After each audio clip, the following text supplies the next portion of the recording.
Hello കൂട്ടുകാരെ, മലയാളി മോമിലേക്ക് നിങ്ങൾക്ക് വീണ്ടും സ്വാഗതം. അപ്പോൾ ഇന്നത്തെ വീഡിയോയിൽ നമ്മളെങ്ങനെ ഒരു 4-5 ദിവസത്തേക്ക് പോയിട്ട് വല്ല ട്രിപ്പ് പോവേ അല്ലെങ്കിൽ നമ്മുടെ വീട്ടിലേക്ക് പോവേ എന്തെങ്കിലുമൊക്കെ ആണെന്നുണ്ടെങ്കിൽ ബാഗ് എങ്ങനെ നന്നായിട്ട് പാക്ക് ചെയ്യാം എന്നതിനെ കുറിച്ചാണ് വീഡിയോ. അപ്പോൾ അതിന് മുൻപായിട്ട് ചാനൽ നിങ്ങൾ ആദ്യമായിട്ട് കാണുന്നുണ്ടെങ്കിൽ താഴെ കാണുന്ന റെഡ് കളർ സബ്സ്ക്രൈബ് ബട്ടൺ മറക്കാണ്ടൊന്ന് ക്ലിക്ക് ചെയ്യാം. അപ്പോൾ കുഞ്ഞി ബെല്ലിൻ്റെ പടം വരും, അതും കൂടി ക്ലിക്ക് ചെയ്യുകയാണെങ്കിൽ പുതിയ വീഡിയോസ് അപ്ലോഡ് ചെയ്യുമ്പോൾ തന്നെ നിങ്ങൾക്ക് കാണാൻ സാധിക്കും. അപ്പോൾ ഞാൻ പാക്ക് ചെയ്യുമ്പോൾ ആദ്യത്തെ കാര്യം പറയുന്നത് എന്താ ചെയ്യാന്ന് വെച്ചാൽ ഒരു ലിസ്റ്റ് എഴുതുക. നമുക്ക് എപ്പോഴെങ്കിലും ഫ്രീ കിട്ടുമ്പോൾ കൊണ്ടുപോകേണ്ട സാധനങ്ങളുടെ ഒക്കെ ഒരു പേപ്പറിൽ കുഞ്ഞു സാധനങ്ങളായാലും അതിൻ്റെ ഒരു ലിസ്റ്റ് എഴുതി വെച്ചാൽ നമ്മളെപ്പോഴും പാക്ക് ചെയ്യണ നേരത്ത് നമ്മളത് വെച്ചിട്ടില്ലെങ്കിൽ നമ്മൾ ആ ലിസ്റ്റ് വായിച്ചു നോക്കുക. ആവശ്യമില്ലാത്തത് ആവശ്യമുള്ളതും കട്ട് ചെയ്യുക. നമ്മൾ വെച്ചതനുസരിച്ച് അത് കട്ട് ചെയ്ത് കളയുക. അപ്പോൾ അങ്ങനെ നമുക്ക് എപ്പോഴും ഒരു ലിസ്റ്റ് ഉണ്ടാക്കുന്നത് ഭയങ്കര നല്ലതാണ്. അതിന് വേണമെങ്കിൽ ഒരു ലിസ്റ്റിൻ്റെ ഞാനൊരു ഫോർമാറ്റ് ഞാൻ താഴെ ഡിസ്ക്രിപ്ഷനിൽ ലിങ്ക് കൊടുക്കാം, നിങ്ങൾക്ക് വേണമെങ്കിൽ ചെക്ക് ചെയ്യാം. ഇനിയുള്ളത് ഏത് മോഡൽ ബാഗ് സെലക്ട് ചെയ്യണം എന്നുള്ളതാണ്. 3 തരത്തിലുള്ള ബാഗ് ഉണ്ട്. ഒരെണ്ണം നിങ്ങൾക്ക് വേണമെങ്കിൽ ബാക്ക് പാക്ക് പോലത്തെ ബാഗ് എടുക്കാം, അല്ലെങ്കിൽ കയ്യിൽ പിടിക്കുന്ന മോഡൽ ബാഗ് എടുക്കാം, അല്ലെങ്കിൽ ട്രോളി ബാഗ് പോലത്തെ ആ മോഡൽ ബാഗ് എടുക്കാം. നിങ്ങളുടെ യാത്ര എവിടേക്കാണ് പോകുന്നത്, അതുപോലെ തന്നെ എങ്ങനെയാണ് യാത്ര ചെയ്യണം. അപ്പോൾ നമ്മൾ ബസ്സിലാണ് പോകണമെന്നുണ്ടെങ്കിൽ നമുക്ക് ബാക്ക് പാക്ക് മോഡൽ ബാഗും അതുപോലെ കയ്യിൽ പിടിക്കുന്നതായിരിക്കും എളുപ്പം. പക്ഷേ നമ്മൾക്കിപ്പോൾ കാറിൽ പോകുകയാണെന്നുണ്ടെങ്കിൽ കുറച്ചും കൂടി സ്പേസ് ഉണ്ടല്ലോ. ഇപ്പോൾ ട്രോളി ബാഗ് ആയാലും അതുപോലെ തന്നെ പ്ലെയിനിൽ പോവുകയാണെങ്കിൽ അതനുസരിച്ച് ട്രോളി ബാഗ് ആയാലും കുഴപ്പമില്ല. അപ്പോൾ അങ്ങനെ യാത്രയുടെ അനുസരിച്ച് ബാഗ് തീരുമാനിക്കുക. നമ്മൾ ഇപ്പോൾ ബസ്സിലൊക്കെ പോകുകയാണെന്നുണ്ടെങ്കിൽ കുറേ വെയിറ്റ് ആയി നമുക്ക് പിടിക്കാൻ ബുദ്ധിമുട്ട്. അപ്പോൾ അതനുസരിച്ച് ബാഗ് ആദ്യം തന്നെ തീരുമാനിക്കുക. അപ്പോൾ ഞാൻ സാധാരണ കൊണ്ടുപോകാറ് ട്രോളി ബാഗ് മോഡലാണ്. അപ്പോൾ ആ ബാഗിൻ്റെ ഉള്ളിൽ ഓർഗനൈസ് ചെയ്യാൻ വേണ്ടി ഉപയോഗിക്കുന്ന കുറച്ച് ഐറ്റംസ് കാണിച്ചു തരാം.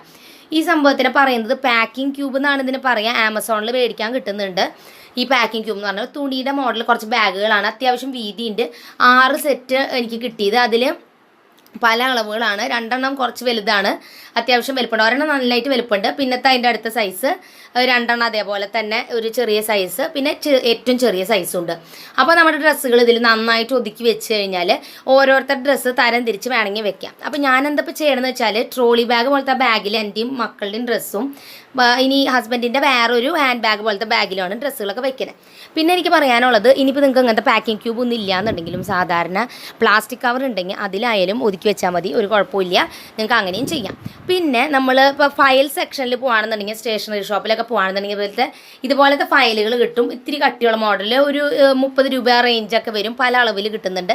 അത് എടുക്കുകയാണെന്നുണ്ടെങ്കിൽ നമ്മുടെ കോസ്മെറ്റിക്സോ എന്തെങ്കിലും അങ്ങനത്തെ അറേഞ്ച് ചെയ്യാം. ഞാൻ കാണിച്ചു തരാം എന്താ ഞാൻ അറേഞ്ച് ചെയ്യാറുണ്ട്. അങ്ങനത്തെ വേണമെങ്കിൽ മേടിച്ചാൽ നമുക്ക് അതിൽ അറേഞ്ച് ചെയ്യാം. മാത്രമല്ല ചെറിയ തുണിയുടെ പൗച്ചുകൾ, അല്ലെങ്കിൽ അതുപോലെ തന്നെ ഇപ്പം ഫസ്റ്റ് എയ്ഡ് കിറ്റ് വെക്കാനുള്ളത്, മേക്കപ്പിൻ്റെ ഒക്കെ ഞാൻ അതുപോലത്തെ പൗച്ചിലാണ് വെക്കുന്നത്. എന്ന് വെച്ചാൽ ബോക്സ് പോലത്തെ പ്ലാസ്റ്റിക്കിൻ്റെ ഒക്കെ വെക്കുകയാണെങ്കിൽ ബാഗിൽ ഒട്ടും ഒതുങ്ങി ഇരിക്കില്ല. അപ്പോൾ ഇതാവുമ്പോൾ ബാഗിൽ എങ്ങനെ വേണമെങ്കിലും നമുക്ക് ഫ്ലെക്സിബിൾ ആയിട്ട് വെക്കാം. അതുകൊണ്ടാണ് തുണിയുടെ പൗച്ച് പോലത്തെയോ അല്ലെങ്കിൽ ഫയൽ പോലത്തെ അങ്ങനത്തെ സിപ്പ് ലോക്ക് ബാഗ്സോ എന്താ വെച്ചാൽ നമുക്ക് ഉപയോഗിക്കാം. പിന്നെ ഇതുപോലത്തെ വലിയ ബാഗ് ഉണ്ടെന്നുണ്ടെങ്കിൽ നിങ്ങളുടെ മേക്കപ്പ് ഐറ്റംസ് അല്ലെങ്കിൽ നിങ്ങളുടെ കോസ്മെറ്റിക്സ് അധികം കൊണ്ടുപോകണമെന്നുണ്ടെങ്കിൽ ഇതുപോലത്തെ വലിയ ബാഗ് നിങ്ങൾക്ക് എടുക്കാം. അപ്പോൾ ഇതിൽ ഏതാണെന്ന് വെച്ചാൽ തീരുമാനിക്കാം. അപ്പോൾ ഞാൻ കൊണ്ടുവന്നത് 3 ബാഗാണ്. ട്രോളി ബാഗും ഒരു ഹാൻഡ് ബാഗും എടുക്കുന്നുണ്ട്, അത്രയേ ഉള്ളൂ. അപ്പോൾ ഈ 2 ബാഗിലായിട്ട് അറേഞ്ച് ചെയ്യാനാണ് പോണേ. അല്ലാന്നുണ്ടെങ്കിൽ കോസ്മെറ്റിക്കിന് വെക്കാൻ വേണ്ടി വലിയ ബാഗ് കൂടി കൊണ്ടുപോകാറുണ്ട്, അപ്പോൾ അതിപ്പോൾ എടുക്കണില്ല. ഇനി ആദ്യം തന്നെ കാണിക്കുന്നത് ജ്വല്ലറി ഓർഗനൈസ് ചെയ്യാൻ വേണ്ടിയിട്ട് ഇതുപോലത്തെ ബോക്സുകൾ നമുക്ക് സൂപ്പർ മാർക്കറ്റിൽ കിട്ടുന്നുണ്ട്, ആമസോണിൽ കിട്ടുന്നുണ്ട്. കുറേ ഇയറിങ്സ് കൊണ്ടുപോകണമെന്നുണ്ടെങ്കിൽ ഇതേപോലത്തെ ഡിവൈഡർ ബോക്സ് മേടിക്കാം. അല്ലാന്നുണ്ടെങ്കിൽ ഗുളികയൊക്കെ ഇടാൻ വേണ്ടിയിട്ട് നമുക്ക് മേടിക്കാൻ കിട്ടും പിൽ ബോക്സ് എന്ന് പറഞ്ഞിട്ട്. ഈ മോഡൽ ചെറുത് വേണമെന്നുണ്ടെങ്കിൽ നിങ്ങൾക്ക് ഇങ്ങനത്തെയും മേടിക്കാം.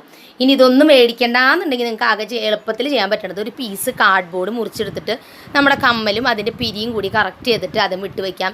ഹാങ്ങിങ് ഇയറിങ്സ് അതിൽ ഇതുപോലെ ഇട്ട് വെച്ചിട്ട് ഒരു ചെറിയ പൗച്ചിലോ എന്തെങ്കിലും വെച്ചാൽ ഈസി ആയിട്ട് അങ്ങനെ ഇരിക്കും. അപ്പോൾ ഇങ്ങനെ കൊണ്ടുപോകണമെന്നുണ്ടെങ്കിൽ മാത്രം ഇതുപോലത്തെ ഒരു പൗച്ചിലോ എന്തെങ്കിലും വെച്ചാൽ മതി.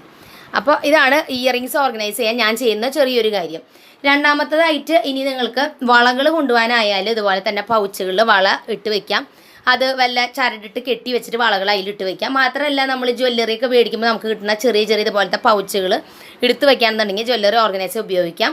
അതുപോലെ തന്നെ നമ്മൾ സ്വർണ്ണമൊക്കെ മേടിക്കുമ്പോൾ കിട്ടുന്ന ചെറിയ ബോക്സുകൾ, അത് കനം കുറഞ്ഞ പരന്ന മോഡൽ ഇതുപോലത്തെ ബോക്സൊക്കെ ഉണ്ടെങ്കിൽ മാല ഇട്ട് വെക്കാനൊക്കെ നമുക്ക് ഉപയോഗിക്കാം. അപ്പോൾ അത് കെട്ടിപ്പിടിക്കാതെ നല്ല നീറ്റായിട്ട് ഇരിക്കുകയും ചെയ്യും. ഇനി ഈ ചെറിയ ഫയലിൽ ഞാൻ എങ്ങനെയാണ് ഓർഗനൈസ് ചെയ്യുന്നത് കൂടി കാണിച്ചു തരാം. അപ്പോൾ ഈ ഫയലിൻ്റെ ഉള്ളിലാണ് വെക്കുന്നത് ഈ മോഡൽ ഫയൽ. അതിൻ്റെ ഉള്ളിൽ ഇങ്ങനെ വേറൊരു നെറ്റ് പോലത്തെ ഒരു ലെയറും കൂടി ഉണ്ട് അതിൻ്റെ ഉള്ളിൽ. അപ്പോൾ 2 വശത്തായിട്ട് നമുക്ക് ഡിവൈഡ് ചെയ്ത് സാധനങ്ങൾ വെക്കാം. അപ്പോൾ വെക്കുമ്പോൾ ഒരു കാര്യം എന്ന് വെച്ചാൽ പൗഡർ ആയാലും ക്രീം ആയാലും എല്ലാം ചെറിയ സൈസ് എടുക്കുക. അതായത് അല്ലെങ്കിൽ നമ്മൾ ചെറിയ ബോട്ടിൽസിലേക്ക് ആക്കുക, വലിയ അങ്ങനെ തന്നെ വലുതിൽ വെക്കേണ്ട. പിന്നെ സൂചി, സേഫ്റ്റി പിൻ അല്ലെങ്കിൽ കോട്ടൺ ബഡ്സ് ഇതൊക്കെ ചെറിയൊരു ബോക്സിലാക്കിയിട്ട് അതിൻ്റെ മറുവശത്ത് നമുക്ക് വെക്കുകയും ചെയ്യാം. അപ്പോൾ 2 സൈഡായിട്ട് നമുക്ക് ഡിവൈഡ് ചെയ്ത് വെക്കാം. എന്തായിട്ടായാലും അതിൻ്റെ ചെറുത് എടുക്കാൻ ശ്രദ്ധിക്കുക. അപ്പോൾ നമുക്കത് ഒതുക്കാൻ ഈസി ആയിരിക്കും. അപ്പോൾ ഇനി ഈ ചെറിയ പൗച്ചിൽ പൗച്ചിനുള്ളാണ് ബ്രഷ് വെക്കുന്നത്. ബ്രഷിന് ബ്രഷ് കവർ മേടിച്ച് അത് ഉപയോഗിക്കുക. ബ്രഷ് കവറുള്ള ബ്രഷ് അല്ലെങ്കിൽ മേടിക്കാൻ എടുക്കുക. അപ്പോൾ ബ്രിസിൽസ് ഒന്നും കേടാവില്ല. പേസ്റ്റ് ആയാലും വെക്കുന്നത് ചെറിയതാണ് വെക്കുന്നത്. അപ്പോൾ നമുക്ക് ഒരു 4-5 ദിവസത്തേക്കൊക്കെ ഈസി ആയിട്ട് അത്രയും മതി. അപ്പോൾ ചെറിയ സൈസ് എന്തിൻ്റെയും ചെറിയ സൈസ് മേടിച്ച് വെക്കുന്നതാണ് നല്ലത്. അപ്പോൾ അതേ ആ ഒരു ചെറിയ പൗച്ചിൽ അതും വെച്ചു. അപ്പോൾ നമുക്ക് ആവശ്യമുള്ള നേരത്തെ ബ്രഷ് മാത്രം എന്നുണ്ടെങ്കിൽ ഈസി ആയിട്ട് അത് കുറേ പെട്ടി വലിച്ചു വാരിടേണ്ട കാര്യമില്ല. നമുക്ക് ഈസി ആയിട്ട് വെക്കാം.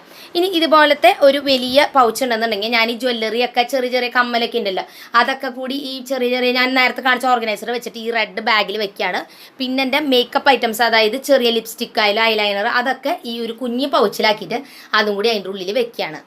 ഈ നെക്ലസ് ഒക്കെ വെക്കുന്ന ബോക്സ് ഉണ്ടല്ലോ പരന്നത് അത് നമുക്ക് ഈസി ആയിട്ട് ഡ്രസ്സിൻ്റെ കൂടെ താഴെ അതിൽ വെക്കാൻ പറ്റുന്നതാണ്. അപ്പോൾ ഈ കമ്മലിൻ്റെ ഒക്കെ ബോക്സുകൾ ചെറുതാണല്ലോ അങ്ങനെ ഇങ്ങനെ മിസ്സായി പോകണമെന്ന് വെച്ചിട്ടാണ് അങ്ങനത്തെ ഒരു പൗച്ചിൽ വെക്കുന്നത്. ലാസ്റ്റായിട്ട് വെക്കുന്ന ഈ ചെറിയ ഫയലിൽ വെക്കുന്നത് കേബിൾസ് വയറുകൾ അങ്ങനത്തെ ചാർജർ അതൊക്കെയാണ് വെക്കുന്നത്. അപ്പോൾ ഒരു ഞങ്ങളുടെ പവർ ബാങ്ക് അതിൻ്റെ ഉള്ളിൽ വെക്കുന്നുണ്ട്. ഇയർഫോൺസ് അതിൻ്റെ ഉള്ളിൽ വെക്കുന്നുണ്ട്. ഇയർഫോൺ വേണമെന്നുണ്ടെങ്കിൽ നിങ്ങൾക്ക് ഒരു ചെറിയ ചെപ്പിലാക്കി വെക്കാട്ടോ കെട്ടിപ്പിടിക്കേണ്ടതെന്നുണ്ടെങ്കിൽ. പിന്നെ ചാർജറിൻ്റെ അതിൻ്റെ എന്താ പറയുക വയറ് ഊരി എടുത്തിട്ടാണ് നമുക്കതൊരു റബ്ബർ ബാൻഡ് ഇട്ട് ചുറ്റി അതും കൂടി അതിൽ വെക്കാം. പിന്നെ ഒരു ചെറിയ ടോർച്ചും കൂടി വെക്കുന്നത് നല്ലതായിരിക്കും. കാരണം നമ്മൾ പോകുന്ന സ്ഥലത്ത് നമുക്ക് പരിചയമില്ലാത്ത ഇപ്പോൾ നമ്മൾ അവിടെ അല്ലല്ലോ സാധാരണ എടുക്കുന്നത് തോന്നും. അപ്പോൾ നമുക്ക് പരിചയമില്ലാന്നുണ്ടെങ്കിൽ നമുക്ക് ആ സമയത്ത് ഒരു ടോർച്ച് പെട്ടെന്ന് നമുക്ക് എഴുന്നേക്കേണ്ടി വരുമ്പോൾ ഒരു ടോർച്ച് അടുത്ത് വെക്കുന്നത് എപ്പോഴും നല്ലതായിരിക്കും. പ്രത്യേകിച്ച് കുഞ്ഞു കുട്ടികളൊക്കെ ഉണ്ടെങ്കിൽ അപ്പോൾ ഒരു ടോർച്ചും കൂടി ചെറുത് ഉണ്ടെങ്കിൽ അതും കൂടി ആ പൗച്ചിലിട്ടിട്ട് അതും കൂടി അപ്പോൾ എടുത്ത് വെക്കാം. അപ്പോൾ ഇതൊക്കെയാണ് മെയിനായിട്ടും വെക്കുന്നത്. ലാസ്റ്റായിട്ട് മറക്കാതെ വെക്കേണ്ടത് നമുക്ക് സാനിറ്ററി പാഡ് അത് ഉണ്ടായാലും ഇല്ലെങ്കിലും എപ്പോഴായാലും അത് എപ്പോഴും യാത്ര ചെയ്യുമ്പോഴും കയ്യിൽ വെക്കുക. നമുക്ക് എമർജൻസിക്ക് ആവശ്യം വന്നാൽ എടുക്കാം. പിന്നെ ഉള്ളത് ഫസ്റ്റ് എയ്ഡ് കിറ്റ്. ഞാൻ മുൻപ് എൻ്റെ ഹാൻഡ് ബാഗിൽ ഓർഗനൈസിങ്ങിൻ്റെ സമയത്ത് കാണിച്ചു തന്നിരുന്നു. അതിൻ്റെ ഉള്ളിൽ എന്തൊക്കെയാണ് പനിയുടെ മരുന്ന്, ഒരു കോൾഡിൻ്റെ മരുന്ന്, ചുമയുടെ പിള്ളേർക്ക് ഞാൻ ഈ പറഞ്ഞ 3 മരുന്നുകൾ സ്ഥിരമായിട്ട് വെക്കാറ്. നമുക്ക് വേണ്ടിയിട്ടൊരു പെയിൻ കില്ലറും ആ ഒരു മെഡിസിൻ, പിന്നെ ഒരു ബാൻഡേജ്, പിന്നെ ആൻറ്റിസെപ്റ്റിക് ഓയിൻമെൻറ്റ് ഇതൊക്കെയാണ് ആ ചെറിയ ഫസ്റ്റ് എയ്ഡ് കിറ്റിൽ വെച്ചിരിക്കുന്നത്.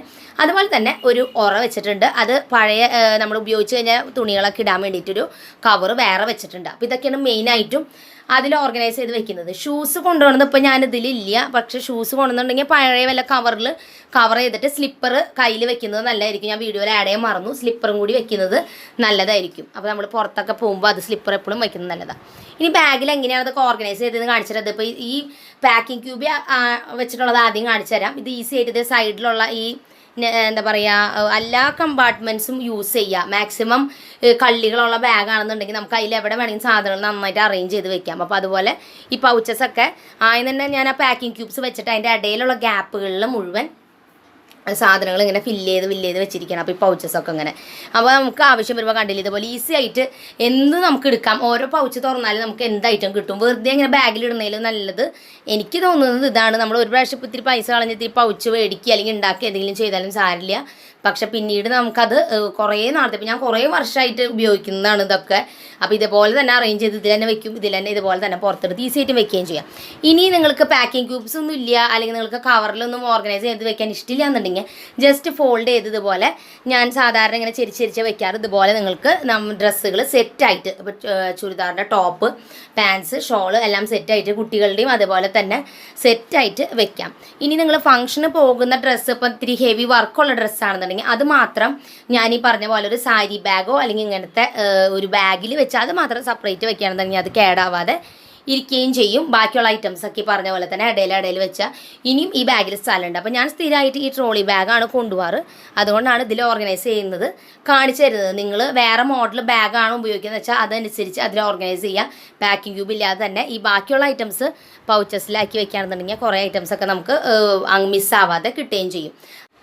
അപ്പോൾ ഇത് ഓർഗനൈസിംഗ് ഒക്കെ കഴിഞ്ഞു. ഇത് ബാഗൊക്കെ സെറ്റ് ആയിട്ടുണ്ട്. അപ്പോൾ നിങ്ങൾ ഇതുപോലെ തന്നെ ഒന്ന് ആലോചിച്ച് എങ്ങനെയാ വെച്ചാൽ പ്ലാൻ ചെയ്തിട്ട് നിങ്ങളുടെ ട്രിപ്പിനൊക്കെ പോകുകയാണെന്നുണ്ടെങ്കിൽ നിങ്ങൾക്ക് ഇതുപോലെ പാക്ക് ചെയ്യാം. അപ്പോൾ എന്തായാലും ഇതൊക്കെ പാക്കിങ്ങൊക്കെ ചെയ്തിട്ട് നിങ്ങൾക്ക് ഇതിൽ എന്തെങ്കിലും സജഷൻസ് ഉണ്ടെങ്കിൽ മറക്കാതെ പറയുകയും ചെയ്യും. അപ്പോൾ പുതിയൊരു വീഡിയോ ആയിട്ട് ഞാൻ വീണ്ടും വരുന്നതായിരിക്കും. അപ്പോൾ അതുവരേക്കും നിങ്ങളെല്ലാവരോടും ബൈ.